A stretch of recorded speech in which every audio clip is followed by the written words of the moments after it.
Bonjour chers frères et sœurs internautes.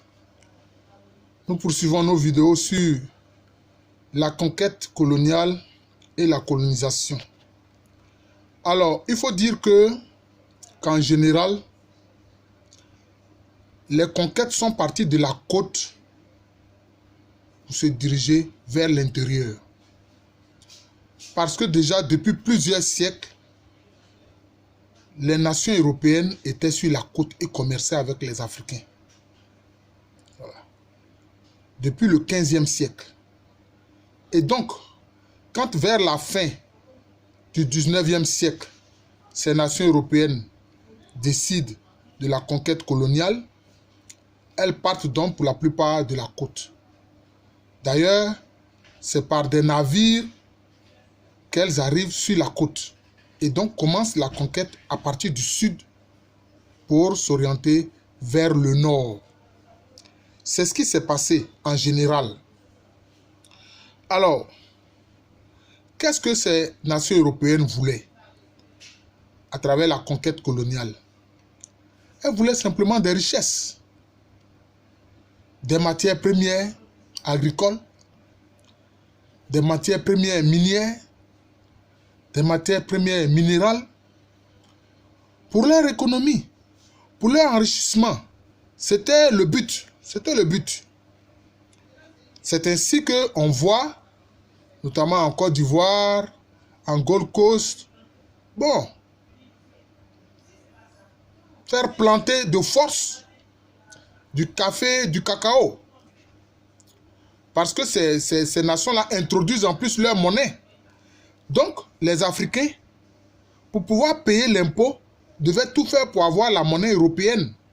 Et pour l'avoir, donc il fallait planter le café, il fallait planter le cacao. Certains Africains, au départ, qui voulaient faire croire aux Européens que ces deux plantes-là ne fonctionnaient pas, de nuit allaient arroser les plants de café et de cacao avec de l'eau chaude. Mais malheureusement, c'était à leur détriment. Si tu fais cela, comment tu vas pouvoir payer l'impôt, notamment l'impôt de capitation? C'est-à-dire l'impôt de capitation, c'est-à-dire l'impôt par tête. C'est-à-dire tous les individus payent, depuis les enfants jusqu'aux grandes personnes. C'est l'impôt par tête. L'impôt de capitation. En Gold Coast, les Anglais appelaient ça poll tax. Mais vous remarquerez que en Gold Coast, c'était l'indirect rule. C'est-à-dire que les Anglais dirigeaient, mais aussi, surtout en collaboration avec les chefferies et les royaumes locaux. D'ailleurs, en Gold Coast, la poll tax a été fixée de concert entre le gouverneur anglais et les chefs traditionnels et les rois. Mais en Côte d'Ivoire, ça n'a pas été le cas. Ici, c'est le direct rule. Ici, on a voulu faire de nous des Français sans que nous soyons Français. C'était ça le problème. Les Anglais, ils laissaient les populations noires pratiquer leurs coutumes et leurs traditions. Tant que cela ne heurtait pas leur pouvoir de colons, ça ne les gênait pas. Mais en France, concernant les Français, c'était totalement différent. Alors, la plupart des matières qu'ils recherchaient, c'était dans la zone forestière. Et concernant les zones de savane, les zones savanicoles, elles étaient chargées de fournir la main-d'œuvre. Fournir la main-d'œuvre. Et comme les matières premières exploitées étaient surtout dans le sud, c'est ce qui a créé une sorte de différence de développement entre le nord et le sud. Et on voit certains hommes politiques surfer dessus en disant « Ah, mais nous les gens du nord, nos régions sont délaissées. » Mais ça, c'est un héritage colonial en fait. C'est un héritage colonial. C'est un héritage colonial qui malheureusement s'est poursuivi. Pour éviter ce déséquilibre régional, il faut vraiment mettre en place des politiques parce que ça date de l'époque coloniale. Voilà, je me souviens dans les années 70, la tournée du président Félix Houphouët-Boigny dans le nord de la Côte d'Ivoire pour voir comment mettre en place des projets, etc. pour atténuer un tant soit peu le déséquilibre régional. Alors donc, les zones du nord étaient chargées de fournir la main-d'œuvre. C'est ce qui s'est passé. Et c'est ainsi qu'on a vu des Djoulabougou s'installer un peu partout à l'entrée des villes coloniales. Vous n'avez qu'à lire les ouvrages du professeur Pierre Kipré à cet effet. C'est pour cela que vous remarquerez qu'en Côte d'Ivoire, dès que vous franchissez, pour entrer dans une ville, dès que vous franchissez le peloton de gendarmerie, qui était en fait l'ancien camp militaire colonial, dès que vous franchissez en général le peloton de gendarmerie, vous avez du Labougou.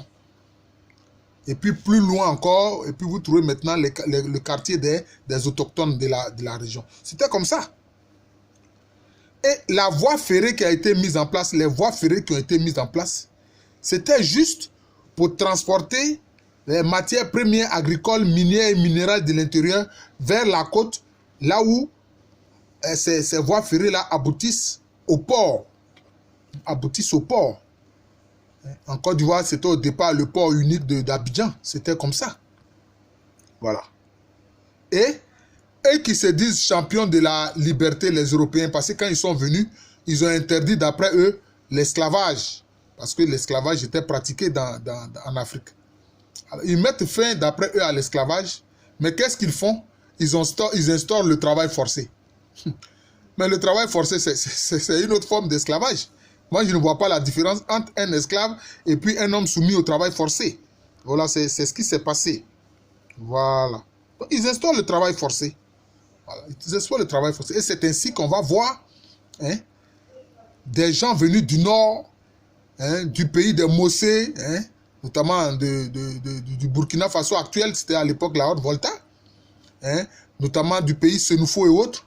C'est ceux-là qui viennent et qui fournissent la main-d'œuvre. Voilà, c'est ce qui s'est passé. Et les Français, comme eux, c'était le direct rule. Ils ont brisé toutes les chefferies, tous les royaumes, tous les pouvoirs locaux qui existaient. Et ils ont créé le système des cantons.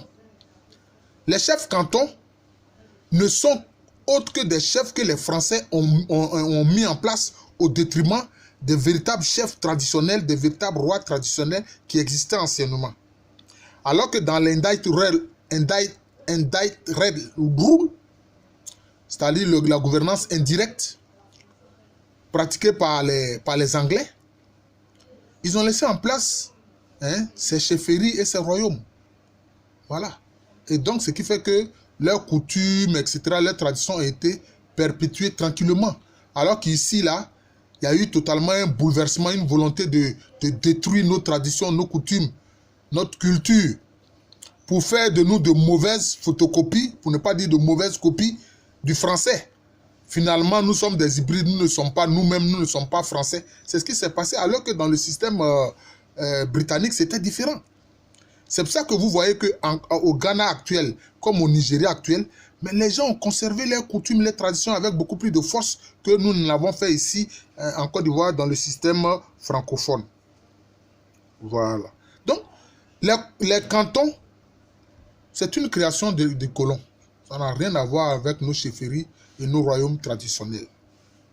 Voici encore aujourd'hui un aspect, n'est-ce pas, de la conquête coloniale et de la colonisation que j'ai voulu vous présenter. Je suis le professeur Alou Kwame René. Nous allons poursuivre nos vidéos sur les questions de conquête et de colonisation. Nous ne nous arrêterons pas seulement à l'Afrique, mais prochainement, nous dirons ce que, notamment les Européens, ont fait en Chine et ce qu'ils ont fait en Inde. L'Inde que l'Angleterre appelait le joyau de la couronne. Voilà. Merci et bonne journée.